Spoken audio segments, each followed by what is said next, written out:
Bienvenue sur ce nouvel épisode d'Au-delà de la thèse avec Papa PhD. Cette semaine, un nouveau trésor de la voûte. Mon éclairante conversation avec Mrim Boutla sur la quête d'identité en tant que jeune chercheur et sur comment trouver sa tribu après le doctorat.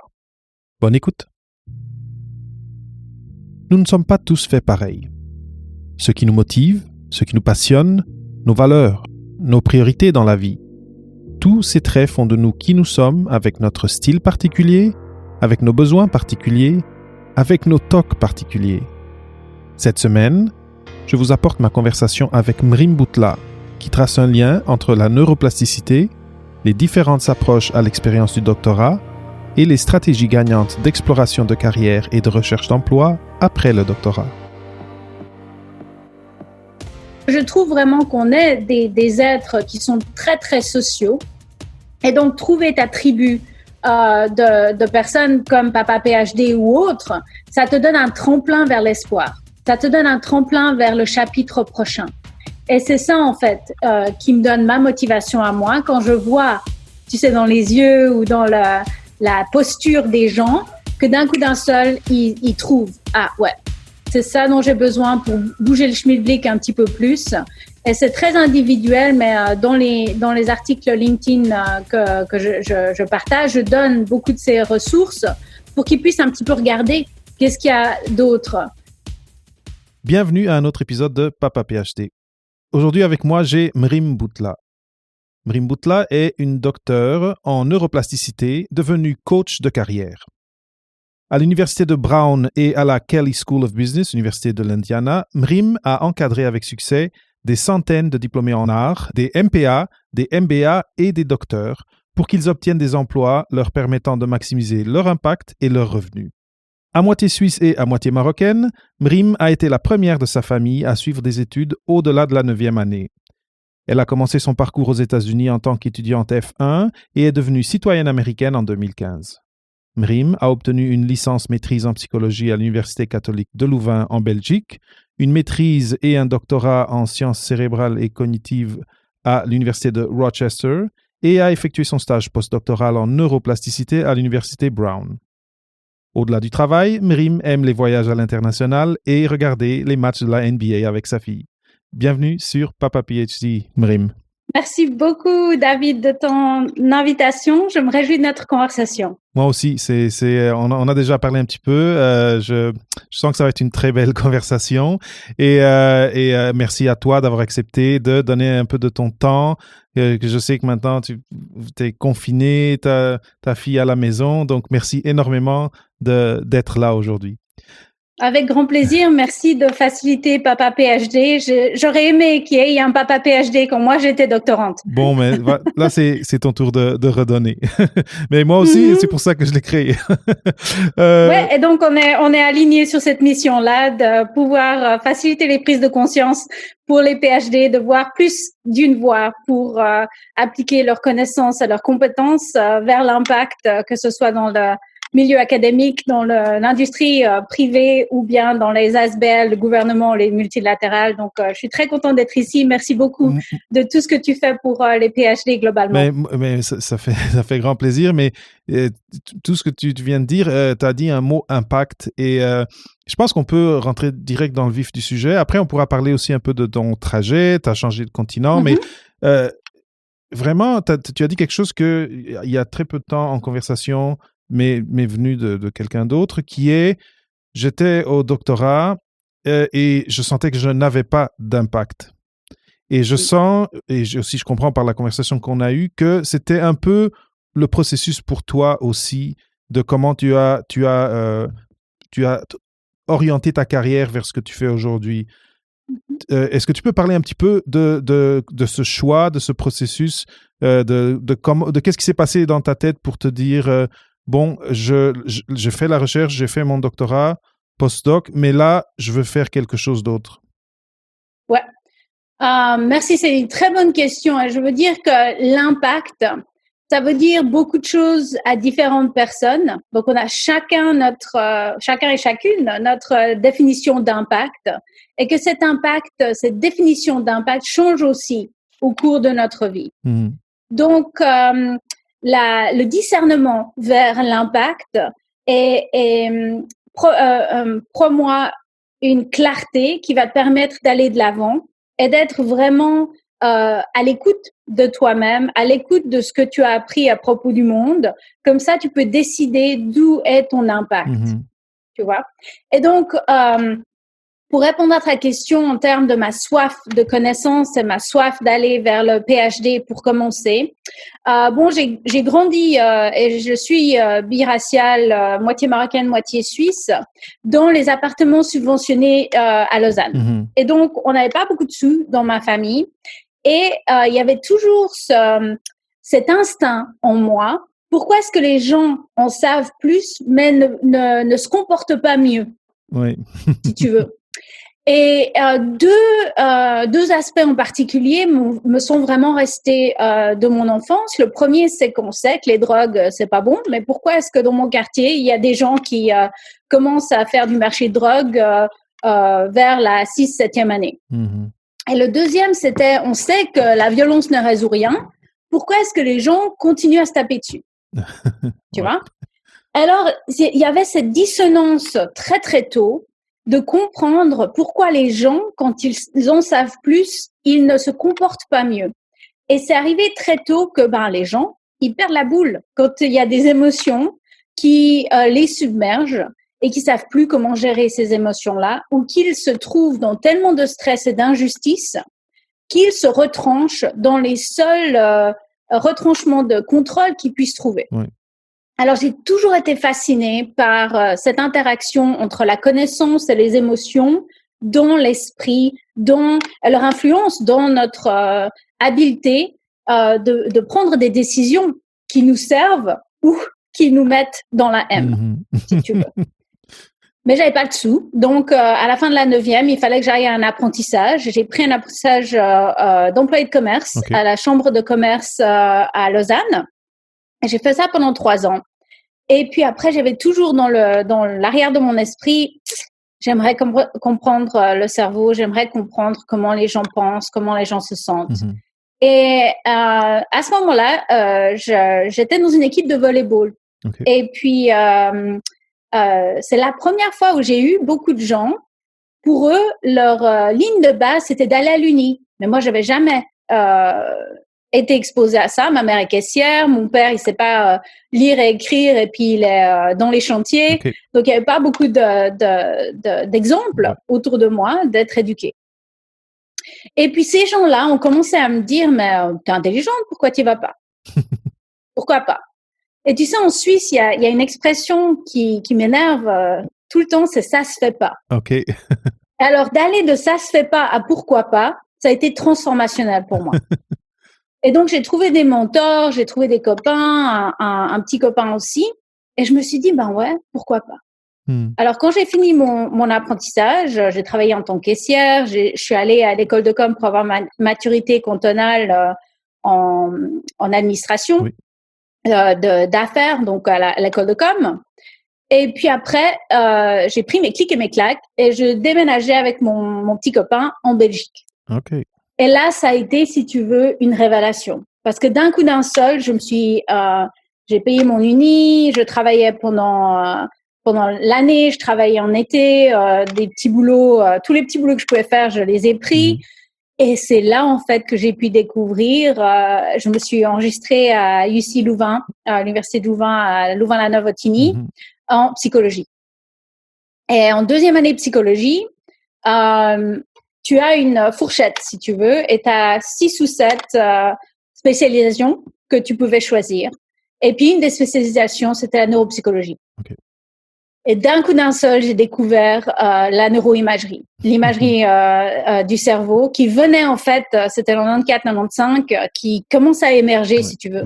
Et je me suis dit, purée, non seulement je peux comprendre les émotions, les actions dans le terme de la psychologie et de l'esprit, mais d'un coup d'un seul, je peux y aller avec l'appareil biologique qui facilite la compréhension de ce qui se passe. Alors, qu'est-ce qui se passe dans le cerveau pour mener les gens à faire ces choses-là?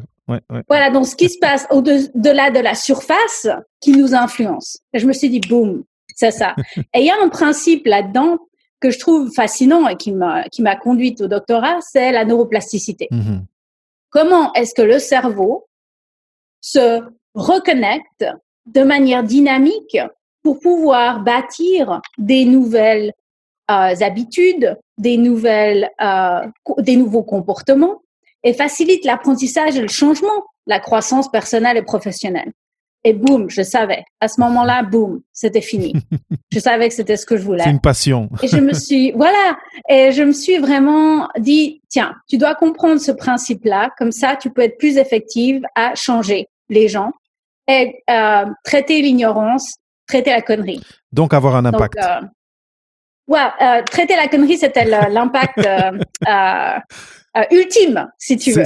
Oui. Et donc, juste une parenthèse. Voilà. On vient de passer les élections américaines et je pense que c'est une thématique encore très...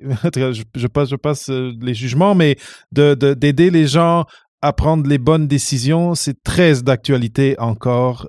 Et donc, je pense que c'était très noble d'avoir cette mission et de vouloir avoir cet impact, même si c'était un peu une mission presque impossible. Ouais, j'étais jeune. Right? Et donc, si tu veux, quand t'es jeune, t'es très ambitieux. Ben oui. Et donc, pour moi, c'était cette soif de la compréhension des mécanismes. Et je me suis dit, il faut que je creuse. C'est le genre de truc qu'il faut que je creuse.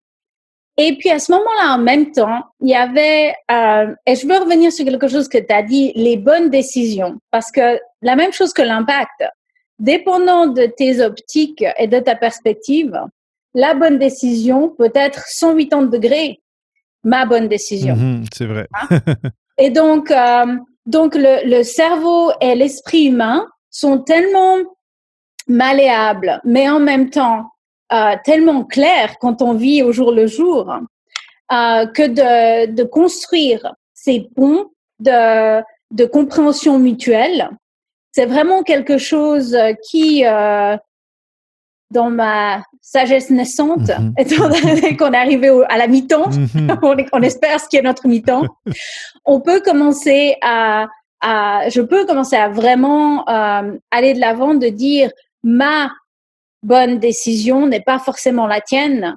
Et comme tu le dis très bien, dans des environnements qui sont super polarisés, comme les politiques nationales aux États-Unis, au niveau fédéral, et puis la poussée de populisme que l'on voit globalement, c'est encore plus important pour les gens de comprendre qu'est-ce qui les influence de manière consciente et inconsciente pour qu'on puisse construire ces ponts.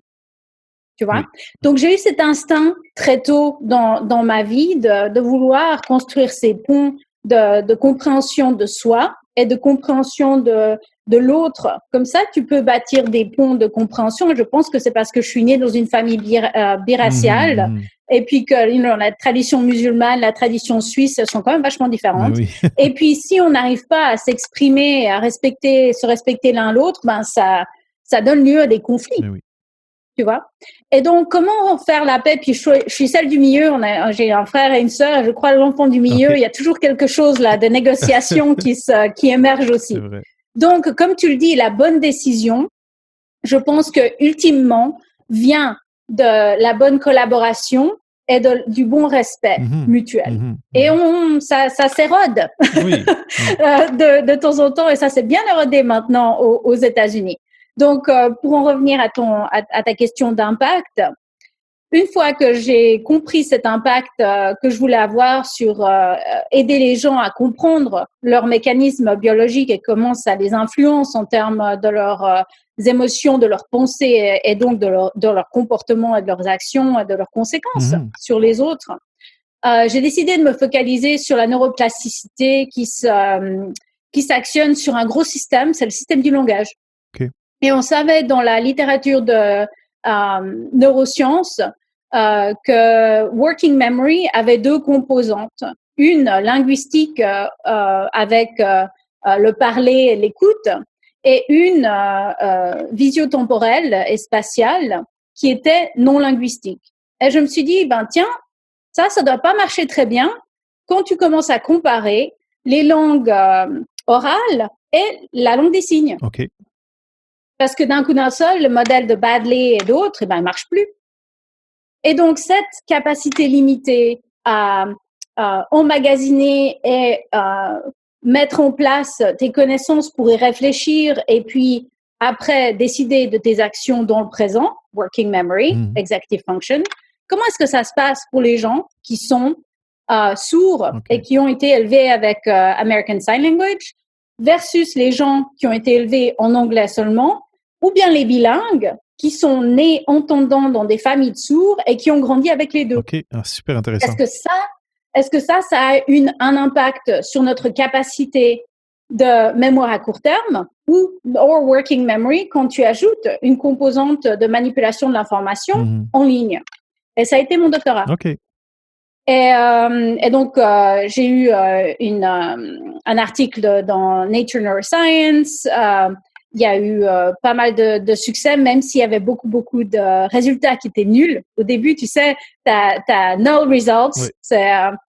J'avais un des autres étudiants qui m'a dit que j'étais la queen of null results parce que il fallait toujours faire, tu sais, qu'est-ce qui est de la différence et qu'est-ce qui est de la même chose et puis après faire tes analyses de puissance statistique pour voir si c'était dû en fait à un problème avec mon design d'expérience ou bien vraiment quelque chose qui était similaire entre les deux populations. Comme ça, je pouvais faire des contrastes et des comparaisons entre ce qui se passait en mémoire pour les sourds qui utilisaient la langue des signes, pour les entendants qui utilisaient les deux, et puis pour les anglophones.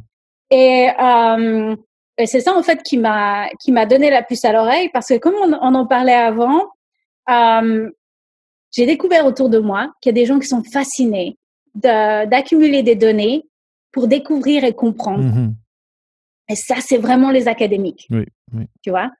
Mais moi, j'étais fascinée de découvrir pour comprendre, mais ma compréhension devait donner place à de l'action, à du changement, à traduire cette découverte dans quelque chose de tangible qui va aider les gens à se comprendre, à comprendre les autres et puis à bâtir ces ponts de compréhension mutuelle et de résolution de conflits ou bien de définir leur propre définition de succès et d'impact.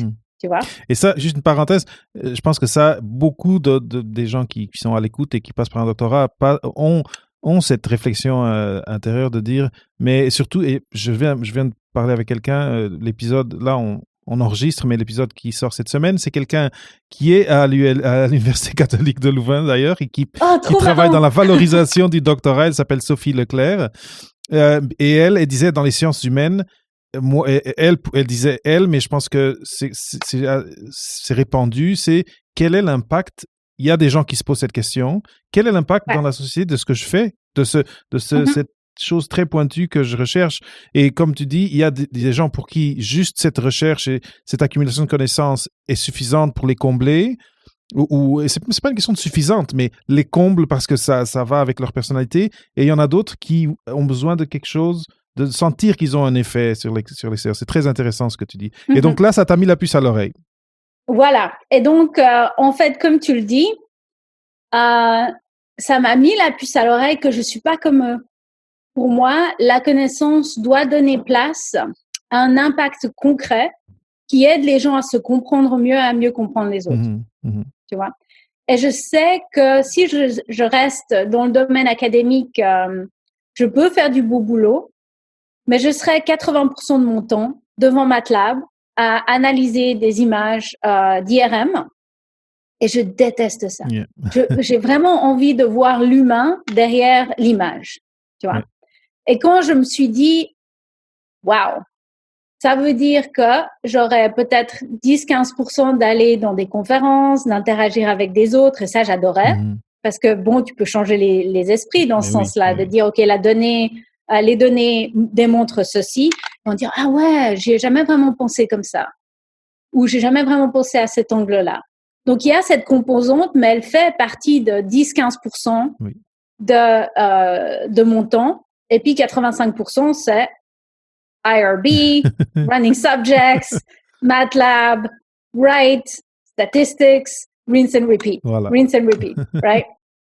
Et je me suis dit, tiens, En plus, j'étais sur un visa, j'étais sur mon F1. Et donc, c'était en 2003, donc 2 ans après September 11th, en tant que Marocaine aux États-Unis. C'était intéressant. Et je me suis dit, OK, quels sont les aboutissants qui sont vraiment importants pour moi, cet impact? Et donc, pour moi, c'était la prise de conscience et c'était aider les gens à mieux se comprendre pour pouvoir atteindre leur propre définition du succès. Alors, je me suis dit, succès. Si tu parles de succès comme succès académique, c'est bien entendu d'aller vers un postdoc, d'aller vers un assistant professeur, d'avoir ton propre fonds de recherche et puis d'aller dans ces conférences, d'être super productif en termes d'articles dans des grandes publications. Et j'avais un parcours qui commençait à aligner tout ça, mais j'étais pas vraiment super motivée de le poursuivre. Et je me suis dit, tiens, ça veut dire peut-être que je suis pas dans le bon sport ou pas dans le bon terrain. Et c'est là, en fait, que j'ai commencé à penser au succès professionnel. Et puis, au fil des années, j'ai commencé à développer, si tu veux, une analogie que j'utilise avec les gens que je coach, de dire, tu connais Shaquille O'Neal? Ben oui. Voilà. Donc, mais tu sais, de temps en temps, je travaille avec des plus jeunes et ils disent, attends, c'est ce vieux gars-là que je vois en télé. Ils l'ont pas TNT. vu au pic de sa forme. Voilà, exactement. Donc, nous, on a eu la chance, si tu veux, de le voir en pic de sa forme. À Orlando, Lakers, avec Kobe, et puis ensuite The Heat, et tout le showmanship qu'il a. Et je me suis dit, à la fin de sa carrière, il a commencé un jeu de variété où il lançait des défis à d'autres athlètes professionnels. Tu l'as vu? Non, ça s'appelle Shaq versus. Ah non. Alors, j'adore ça comme analogie en termes de croissance professionnelle parce que imagine Shaq qui lance un défi à Michael Phelps pour aller nager dans une piscine, tu vois. Et puis, il a aussi lancé un défi à Roethlisberger, qui est un quarterback de football américain, pour lancer la balle avec lui. Alors, on va tous dire que Shaq, c'est quand même un athlète de pointe. Oui. Même à la fin de sa carrière, il était quand même assez performant. Okay? On va tous avoir une acceptance de ce fait. Oui. Alors, il a lancé un défi à Misty May et sa partenaire qui ont gagné 3 médailles d'or sur le beach volleyball. Okay. Donc, le volley de plage. Et lui, il a été mis en paire avec un autre gars qui a aussi eu une médaille d'or en volleyball de plage. Alors, tu te dis, OK, Shaq, il est grand, il doit même pas sauter pour pouvoir stopper la balle ou smasher. Il a quand même un bon sens du jeu parce que pour sa taille, il bouge bien, hein, quand même. Et puis, il est quand même avec quelqu'un qui a gagné une médaille d'or. Et il a dit que s'il perdait, il allait courir avec un speedo rose pétant sur la plage en Californie. Alors, bien sûr, je regarde, parce que bon, déjà, c'est le volley, ça revient dans quelque chose que j'adore. C'est Shaq, et puis il a quand même un sens de l'humour et de self-deprecating, je sais pas comment dire en anglais. D'autodérision. Voilà, d'autodérision, qui va être marrant à regarder. Alors, on y va. Il a été humilié à 100%. Parce que sa taille, oui, il arrivait de temps en temps à bloquer la balle. Oui, il y a 1 ou 2 fois où il pouvait faire un good spike. Oui, il y avait des fois où, par chance, il pouvait défendre. Mais la plupart du temps, il était au mauvais endroit, au mauvais moment. Et voilà comment tu peux, en fait, déballer ça pour ta carrière.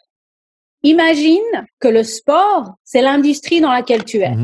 La neuroplasticité pour moi, la neuroscience pour toi, en termes de ce que tu as fait à McGill et autres. Le terrain et l'équipe, c'est où tu es. Donc, toi, tu étais à McGill, moi, j'étais à University of Rochester, maintenant, je suis à Georgetown, mais il y a toutes des dynamiques et des règles dans ce sport et dans les dynamiques d'équipe qui sont chaque fois différentes. Et puis après, il y a ce que tu fais en termes de ton rôle à toi, qui est ta prouesse athlétique, tes connaissances et tes préférences en termes de compétences. Alors, je me dis, on est tous au PhD des athlètes incroyables, mais c'est des athlètes mentaux. Tu vois? C'est une belle image. Et on a une centaine de compétences qui sont super aiguisées, mais on les applique peut-être pas dans la bonne équipe et pas dans le bon sport. Tu vois? Oui. Et j'ai tellement de gens, et moi je l'ai ressenti quand j'étais un postdoc. Oh purée, qu'est-ce qui se passe quand quelqu'un qui a un PhD en neurosciences veut pas faire la neuroscience? Tu vois?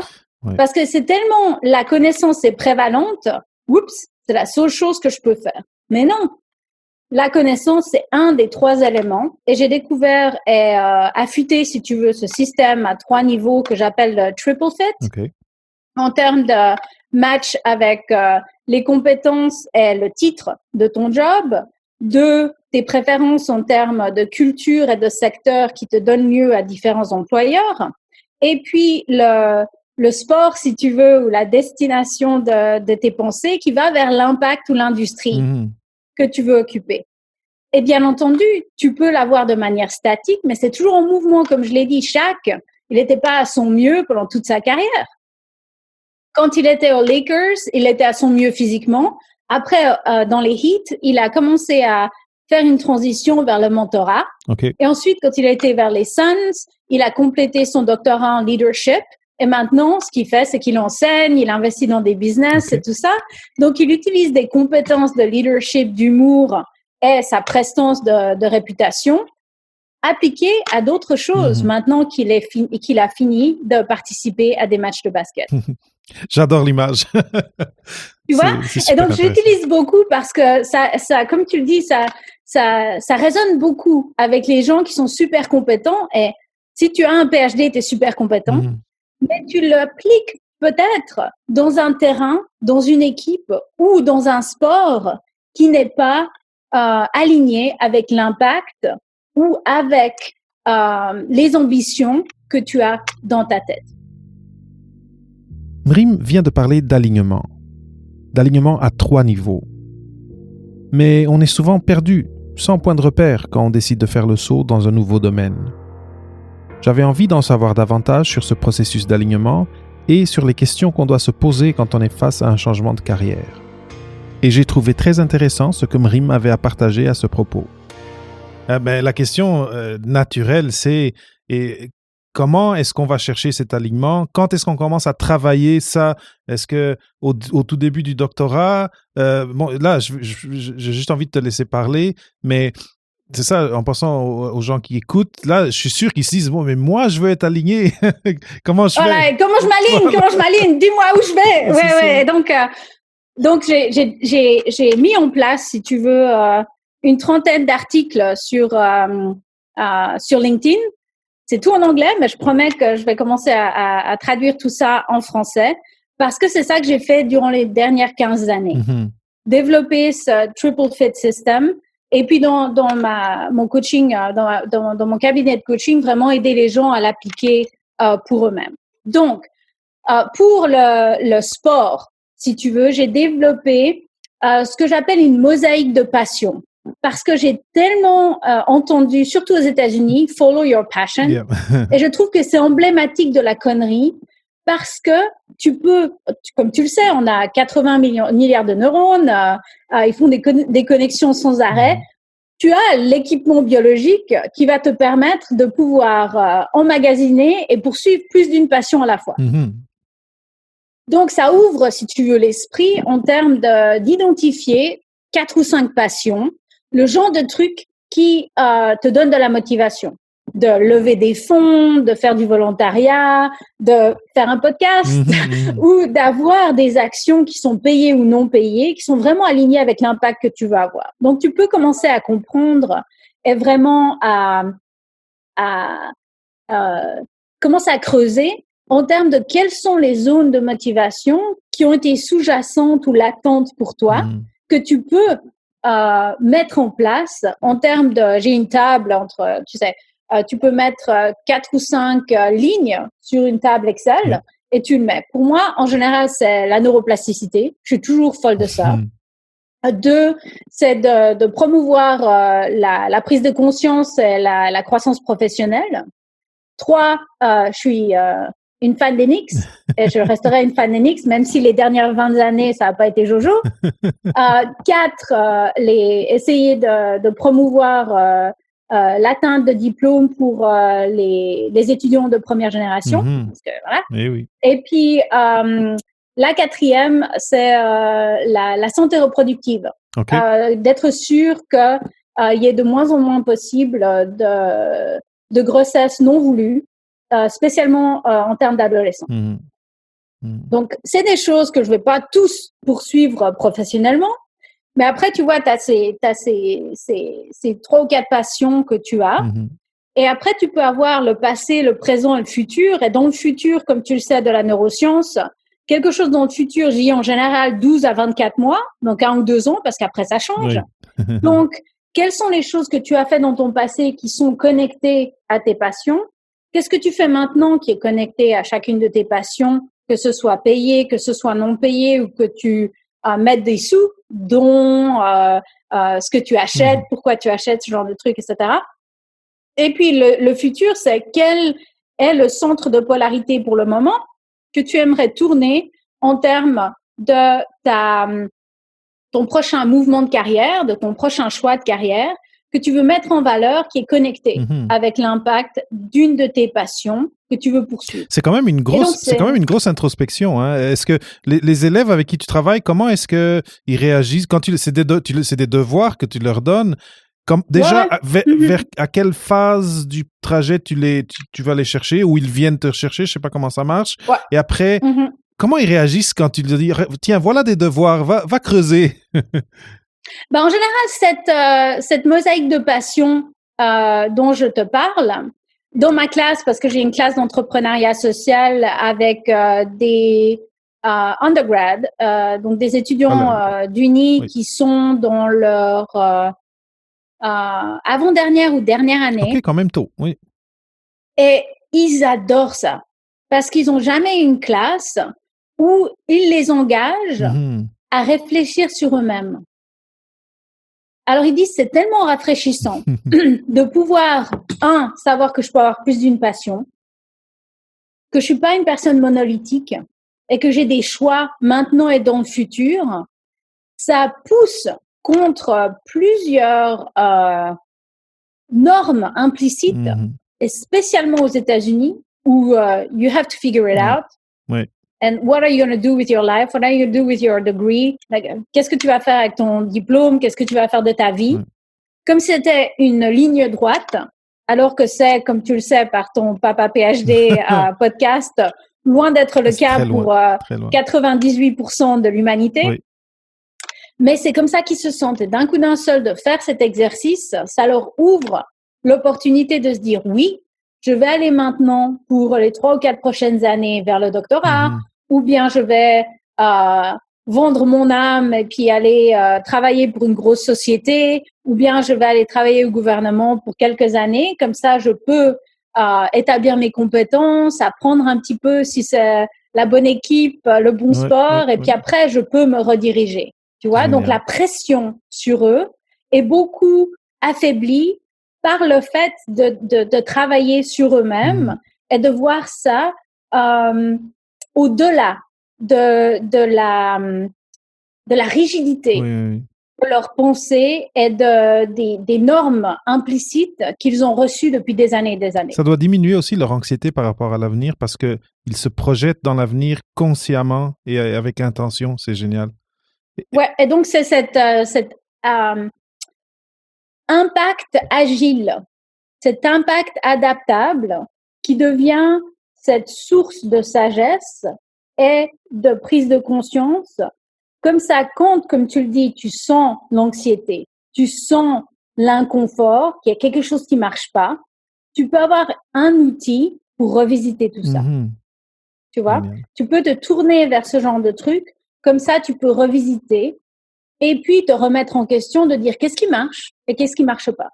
Parce qu'on sait de la de la neuroscience que la fuite en avant, de vouloir tout changer tout de suite, est tentante, mais que notre cerveau va, si tu veux, donner plus d'importance aux choses qui sont inconfortables pour toi et minimiser les choses que tu adores, que tu aimerais et que tu espères qui seront là aussi dans le chapitre prochain. Alors pour le PhD, les choses qui me manquent le plus, c'est l'indépendance du projet sur lequel je peux me focaliser. J'avais 100% de liberté en termes du projet de recherche. Là, c'est plus le cas dans mon travail. J'avais tout le monde autour de moi qui était tout aussi, je veux pas dire ambitieux, mais driven. Donc, motivé, qui voulaient faire de leur mieux, qui étaient vraiment disciplinés, motivés et voulaient le constant défi dans la découverte. Et puis là, il y a des gens qui sont là, non, je suis là pour mon boulot. 9 à 5. Et puis, non, 9 à 5, on est parti. Et donc, c'est des éléments, si tu veux, qui pour moi, avoir la conscience de ce qui me motive, de quel est le défi d'après, c'est très revitalisant. Et puis, quand il y a des choses qui ne vont pas pour moi ou pour mes clients de coaching, eh ben, je peux retomber sur les outils, incluant la mosaïque de passion, mais j'en ai des autres, pour pouvoir les recentrer en termes de leur passion, qu'on a discuté aujourd'hui, en termes de quelle est la seconde tranche, si tu veux, en termes de culture, collègues, et, lieu, salaire, work-life integration, tous ces machins-là qui sont un autre outil que j'ai. Et puis, bien entendu, les compétences transférables qui ont une valeur en or, mais que tu dois traduire dans la terminologie de ton industrie ou de l'employeur, qu'il puisse te considérer comme crédible. Et donc, quand on travaille sur ces 3 niveaux, commençons par la passion, allons vers qu'est-ce qui est un bon milieu ou un environnement professionnel pour toi qui va donner lieu à différents types d'organisations, secteurs, et puis même dans les grandes entreprises, des départements qui ont des différents écosystèmes qui se développent, bien entendu. Et puis, bien entendu, tes compétences et comment est-ce que tu vas avoir un impact en termes de ton titre. Professionnel. Oui, alors c'est super intéressant et là je suis curieux de voir les outils. Juste la prochaine question que j'ai, c'est les gens au doctorat. Est-ce que juste maintenant pour voir comment ça marche, est-ce que étant donné que tu es associé à l'université, est-ce que c'est toi comment les coachés ils viennent envers toi? C'est par leur décision ou tes services sont annoncés et c'est quoi la dynamique de comment ils vont te trouver? Et après, mon follow-up, c'est quoi les questions quand ils te frappent à ta porte là et qu'ils ont peut-être un peu la face un peu comme anxieuse ou déconfite? C'est quoi qui viennent t'amener? C'est quoi qui te mettent sur la table comme Mrim, regarde, je pense que ça marche pas ou je suis stressé. Ouais. Alors, en termes de connexion, je travaille régulièrement avec Versatile PhD pour offrir des webinaires pour les PhD sur mon website, sur mon site web cognaction.com. J'ai aussi des articles de LinkedIn. La plupart est en anglais, malheureusement. Donc, cette année, je voulais mettre un peu plus en français. Et en général, pour répondre à ta question en termes des problématiques qui m'amènent, ils savent qu'il y a quelque chose qui marche pas. Alors, en général, quand je leur déballe, OK, il y a 3 niveaux, cela, lequel est-ce qui résonne le plus avec toi dans le genre, oui, ça c'est clair pour moi et je suis plus content là. Et oups, je sais pas du tout quelles sont les alternatives ici, je sais pas comment aller de l'avant. C'est en général, si tu veux, le bilan que je fais avec eux. Et puis après, les connecter ou avec des exercices ou avec des ressources pour qu'ils puissent avancer schmilblick pour eux, pour pouvoir trouver leur tribu de professionnels qui sont alignés avec eux en termes d'impact et en termes de compétences, pour pouvoir aller de l'avant. Parce que je trouve vraiment qu'on est des êtres qui sont très, très sociaux. Et donc, trouver ta tribu de personnes comme Papa PhD ou autres, ça te donne un tremplin vers l'espoir. Ça te donne un tremplin vers le chapitre prochain. Et c'est ça, en fait, qui me donne ma motivation à moi quand je vois, tu sais, dans les yeux ou dans la posture des gens, que d'un coup d'un seul, ils trouvent, ah ouais, c'est ça dont j'ai besoin pour bouger le schmilblick un petit peu plus. Et c'est très individuel, mais dans les articles LinkedIn que je partage, je donne beaucoup de ces ressources pour qu'ils puissent un petit peu regarder qu'est-ce qu'il y a d'autre et qu'est-ce qu'il y a ailleurs. Et c'est pour ça que c'est super important et que je voulais donner mon temps pour Papa PhD, parce que tu donnes ces profils qui peuvent, si tu veux, raisonner avec des gens, avec différents aspects, différentes problématiques ou différents défis, qui vont dire, ouais, c'est la personne avec laquelle je dois commencer à me connecter, à réseauter pour pouvoir investiguer comment est-ce que je peux aller dans le pas prochain. C'est ce que je souhaite avec Papa PhD. Je suis content que tu dis ça. C'est ma mission. C'est ça. C'est ouvrir le rideau un peu pour que les gens puissent même, et tous les invités que j'ai eus, ils sont ouverts à ça, puissent même cliquer sur le lien LinkedIn que je mets dans les notes d'épisode et aller leur poser des questions. Et donc, je suis totalement d'accord. Mais donc, si j'ai compris, les gens qui arrivent te voir, c'est comme Mrim devant MATLAB et qui dit, OK, je peux pas faire de ça toute ma vie, je vais parler à Mrim. Mais la Mrim de 2020. Essaye, qu'est-ce que j'ai comme perspective maintenant? Parce que ma perspective ne marche pas. Alors, comment est-ce qu'on peut ouvrir cette perspective et donner des jalons pour qu'on puisse exprimer quelles sont les choses qui marchent et qui ne marchent pas, et trouver une autre tribu de gens, d'organisations, pour qu'on puisse traduire ce passé vers l'avenir qui est en cohérence avec l'impact et les compétences qui ont été développées. C'est génial et ça a beaucoup de sens. Maintenant, une question, je l'ai un peu mentionné avant, il y a quand même une différence entre les attentes, ou même pas les attentes, mais ouais, les débouchés classiques, disons, pour des étudiants au doctorat qui sont dans les sciences humaines ou dans les lettres, versus dans les sciences, un peu comme nous, on a fait les sciences plus dures, la science de la vie. Est-ce que toi, tu reçois des élèves des deux champs, des deux côtés, et si oui, est-ce que tu pourrais peut-être avoir des conseils un peu plus pour les uns, un peu plus pour les autres? Oui, en fait, c'est une question qui est vraiment importante, David, parce que je pense qu'il y a beaucoup de smokescreen. Il y a beaucoup de mésinformations en termes des étudiants en humanité, en sciences sociales et puis en STEM. Et en fait, il y a vraiment 4 ou 5 compétences qui sont mises en valeur dans n'importe quel PhD. La première, c'est le science critique et la recherche rigoureuse. Et dans ça, tu vas avoir l'habilité de formuler une hypothèse et après de collecter de la donnée, qu'elle soit qualitative ou quantitative, qui puisse donner un sens de confirmation ou d'infirmation de ton hypothèse, et de pouvoir synthétiser tout ça et une variété de sources en résumés qui sont concis, de valeur et qui sont compréhensibles par des audiences spécialisées ou non spécialisées. Alors, la grande différence entre le STEM et les autres disciplines, c'est que les autres disciplines se focalisent en recherche qualitative.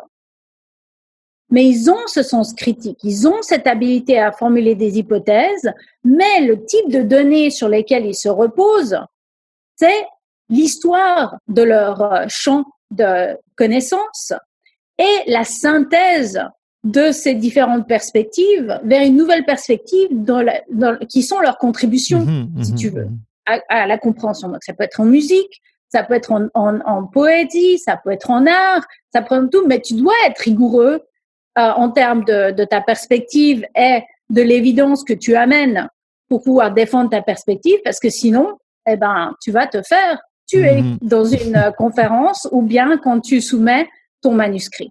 On est d'accord? Oui. Maintenant, les STEM, ils vont utiliser non seulement la recherche qualitative, mais aussi quantitative pour pouvoir consolider la qualité de leur évidence. Ça, c'est une grande différence entre les deux. Mais ça ne veut pas dire que les humanités et les sciences sociales ne le font pas. ils font ça avec de l'évidence qualitative. Oui. OK. Oui. Les deuxièmes sens de compétences que tous les PhD ont, c'est les communications par écrit et au travers de la présentation pour des audiences super techniques et des audiences qui sont moins techniques. Quand ils les enseignent, par exemple, pas d'audience super technique, mais quand ils sont en conférence, méga technique. Voilà. Okay? Donc, cette flexibilité de communication pour des audiences différentes est super de valeur pour tous les employeurs, mais on ne se rend pas compte parce que pour nous, c'est une ligne de base de pouvoir faire ça pour pouvoir, si tu veux, finir notre doctorat.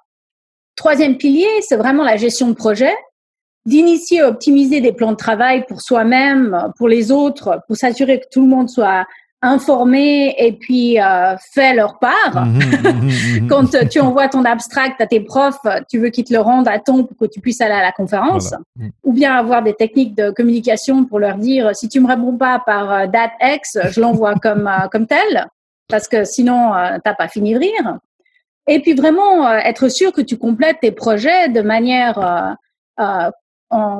accompli, mais aussi avec beaucoup de contraintes, IRB et autres, que tu es conforme avec toutes ces normes qui sont explicites et implicites. C'est pas gâteau parce qu'il y a beaucoup de régulations auxquelles on doit s'adapter dans la recherche scientifique, mais aussi dans les recherches de sciences sociales. Et puis là, la dernière, le quatrième pilier qui est super important et qu'on sait depuis recherche sur le 21e siècle, c'est notre habileté pour la créativité et la flexibilité et aussi de pouvoir gérer des personnalités délicates. Et on sait tous qu'on le fait très, très bien quand on est dans l'académie. Et cette ressource d'intelligence émotionnelle, de créativité et d'entrepreneuriat nous donne lieu à une efficacité interpersonnelle et puis à une discipline de soi qui sont quand même hors du commun. Autrement, tu défends pas ton PhD. Et donc, tout ça se développe dans n'importe quelle discipline de manière super aiguisée et aiguë. Mais de pouvoir en parler de manière claire, concise et crédible à des employeurs, c'est en général là que le bas blesse. Oui. Ben, Mrim, je suis super content d'avoir parlé avec toi. Malheureusement, on arrive à la fin de l'entrevue, mais tu as parlé vraiment, tu as résumé en 2 minutes les 4 piliers très, très importants et c'est vrai que il y a cette espèce tu sais le terme smoke screen ou de brouillage un peu du signal est un peu illusoire parce que si on creuse un peu, c'est vrai que le premier invité de la saison 2 de Papa PhD, il a fait un doctorat en histoire médiévale et là, il est project director dans une banque. Oui, exactement. Comme je te le dis, c'est les compétences versus l'industrie. Ouais. Tu vois? Et donc, c'est la connaissance de l'histoire médiévale, n'est peut-être pas ce qu'il apprécie ou ce qu'il met au boulot, mais toutes les 4 piliers de compétences, je suis sûre à 100% qu'il les a aiguisés durant son PhD et maintenant, il puise sa performance en banque. C'est sûr. Mrim, j'ai très envie de continuer à parler, mais pour aujourd'hui, on va arrêter là. Si les gens qui sont à l'écoute veulent te rejoindre, te poser des questions, peut-être creuser un petit peu plus sur quelque chose que tu as dit, c'est quoi la meilleure façon de te retrouver? Alors, sur LinkedIn, vous pouvez me suivre. Et puis, j'ai 1 ou 2 groupes. Donc, mon cabinet de coaching, c'est Cognaction. Okay. COGN, et puis après Action, parce que c'est de la cognition à l'action. .com. Et puis, j'ai aussi un groupe sur LinkedIn que j'essaie de faciliter, partager des choses. Je suis sur le groupe PhD Career Networking Group. Donc, les gens peuvent m'atteindre là-bas. Et puis, voilà, c'est un peu comment se mettre en contact. Génial, je partagerai tout ça dans les notes d'épisode. Mrim, merci énormément. Je sens qu'il y aura un follow-up à cette conversation parce que je pense qu'en tout cas, j'ai beaucoup aimé et j'ai envie de parler un petit peu plus. Merci énormément. C'était un grand plaisir. Je pense que les auditeurs vont avoir beaucoup à quoi réfléchir en écoutant. Cogiter. À quoi cogiter. Très bien. Et donc, c'est ça. Merci beaucoup d'avoir accepté mon invitation et d'avoir si généreusement partagé au long de cette conversation. Merci infiniment de m'avoir invité. Merci de tout ce que tu fais pour tous les doctorants.